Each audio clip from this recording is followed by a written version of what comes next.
Γεια σας φίλοι μου από το πιο γρήγορο κανάλι, φαγητά και γλυκά για εργαζόμενους. Μαρουλόπιτα για σήμερα, εύκολη και γρήγορη. Πάμε να τη φτιάξουμε. Θα χρειαστούμε 2 αυγά, 1 κούπα αλεύρι για όλες τις χρήσεις, περίπου, μπορεί να χρειαστεί 1 κουταλιά περισσότερο ή λιγότερο, 3 πρέζες αλάτι και εδώ έχουμε 5 φύλλα μαρουλιού ψιλοκομμένα. Παίρνουμε 1 κούπα, σπάμε τα αυγά και χτυπάμε.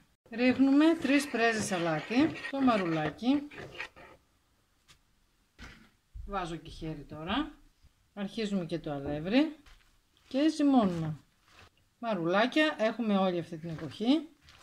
Μπορείτε να βάλετε ό,τι άλλο λαχανικό θέλετε. Έχουμε φτιάξει τη ζύμη. Την ανοίγω με το χέρι. Θα ψήσουμε τώρα σε αντικολλητικό τηγάνι. Ρίχνουμε 1 κουταλιά ηλιέλαιο.